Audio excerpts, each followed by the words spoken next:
Yeah, good stuff this morning. All right. Welcome back to Morning Musings, ladies and gentlemen. My name is Don K. Preston. I am the president of Preterist Research Institute of Ardmore, Oklahoma. I do appreciate you being with me this Tuesday morning and hope you'll tell your friends and your neighbors. We continue to just thank the good Lord and thank you for the growing viewership. And again, I hope that you'll continue to tell your friends and neighbors. By the way, let me remind you that both William Bell and I are on Now TV. Many of you watch on Friday mornings when my Now TV program appears. It's a 30-minute program. William Bell is on Saturdays, Saturday evenings.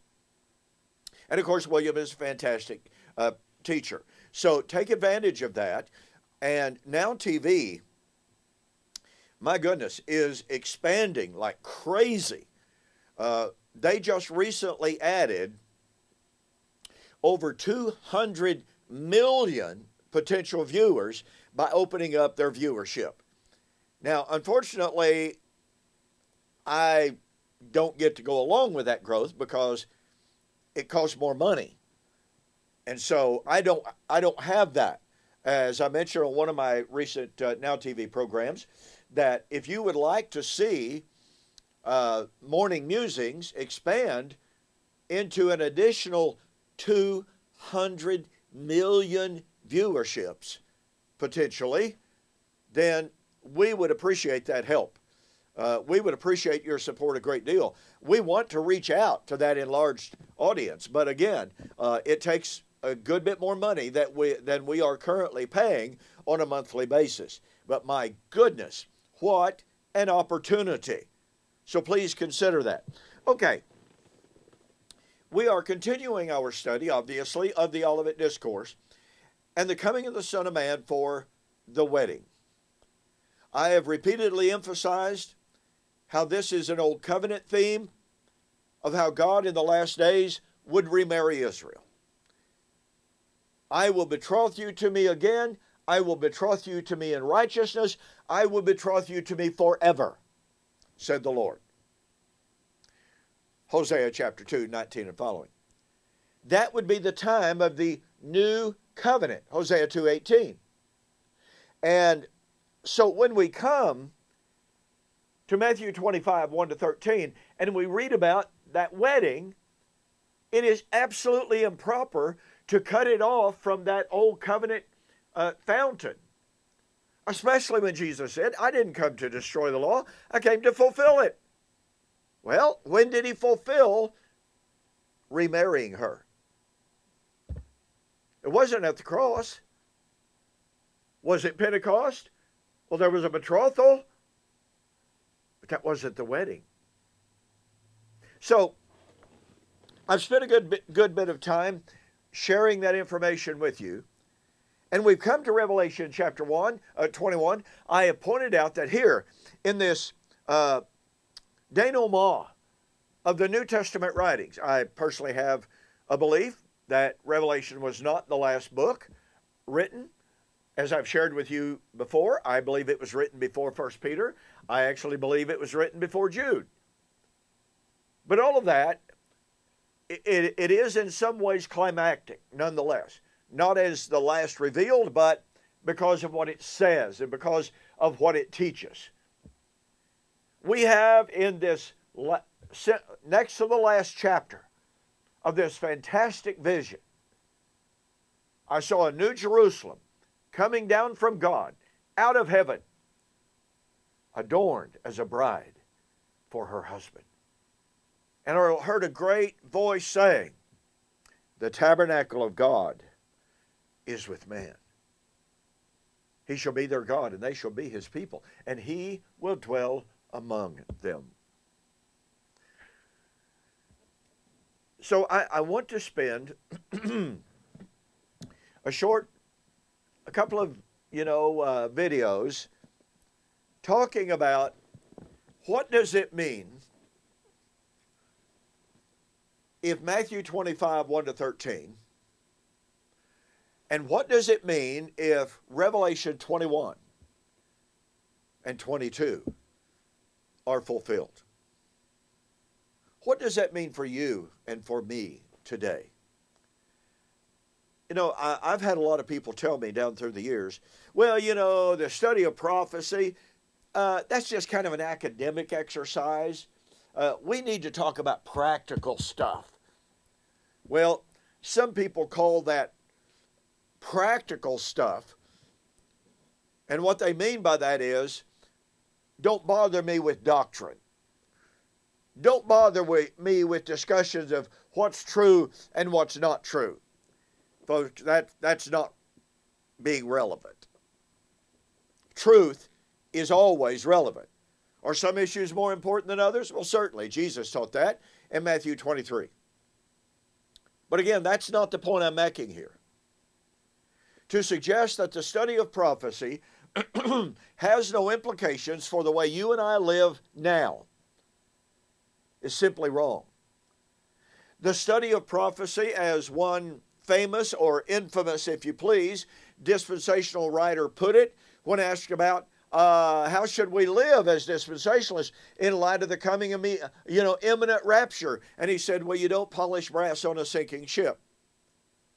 And listen, folks, far too many people have lived an escapist type of life. Quick anecdote. Some years ago when I lived in Shawnee, Oklahoma, we had a gentleman. He was a member of our congregation. Nice guy. A bit eccentric. And he stopped coming to worship service. Just stopped, cold turkey, seemingly.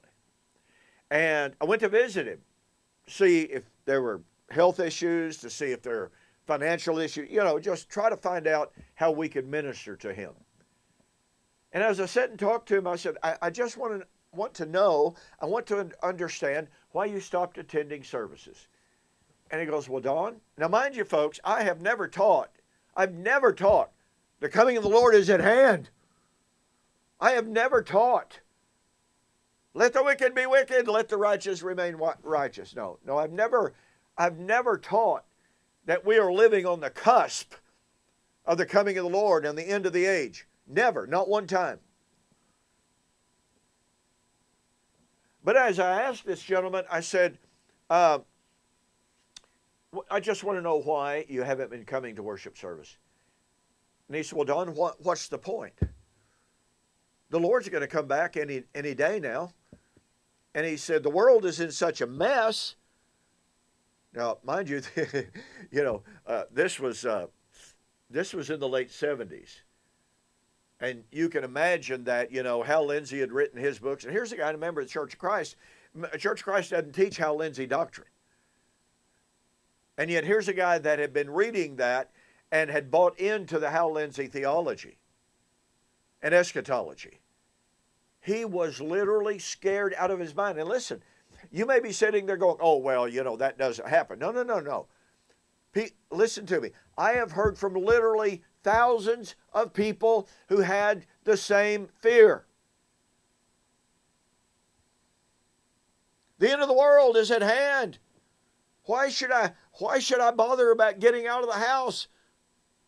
The world's going to blow up any day. The Lord's coming back any day.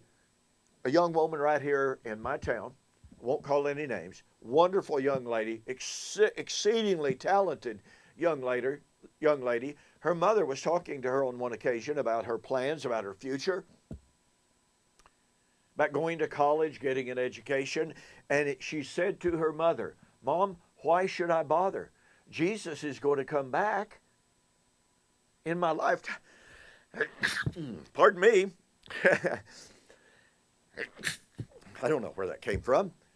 But if Jesus is going to come back in my lifetime, Mom, why should I worry about going to college? Why should I worry about any of this kind of stuff? What? Now look, I understand not everyone has that kind of fear, but I do understand this.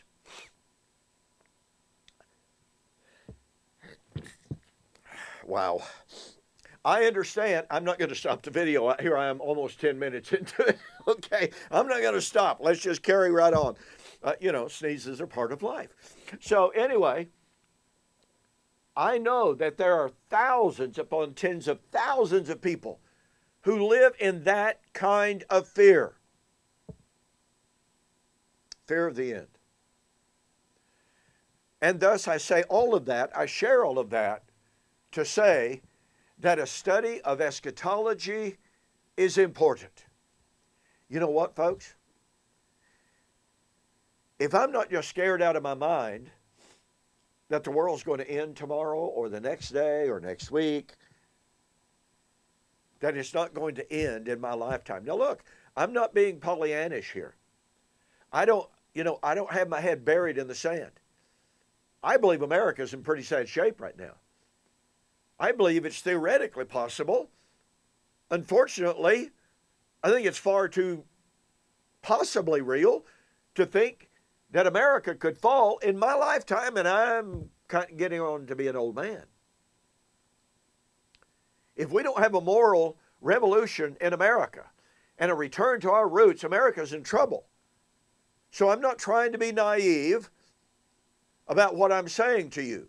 What I'm saying is, if we live in fear of the future, if we live in fear of the future because we think the Lord's going to come any moment and put an end to time, or if we believe, like the dispensationalists, oh my goodness, the rapture is right around the corner. The man of sin, the abomination of desolation, the great tribulation, it's just around the corner. Listen to me.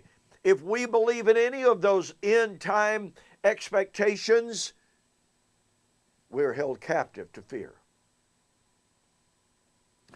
If we believe in fulfilled eschatology, as I'm going to share with you over the next little bit, we do not have to live our lives in fear that the Lord's going to bring it all to an end. Should we be concerned about America? Absolutely. Should we take any action that we can to prevent such a cataclysm? Absolutely. And those are not my points. My point is, how does our view of the future and the Lord's involvement in the future insofar as the end of time, what's that relationship? So, hope you'll be looking forward to that.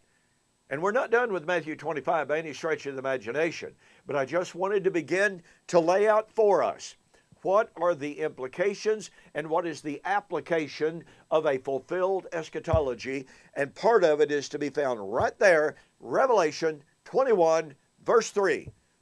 That's your homework for tomorrow. I'll see you on the flip side.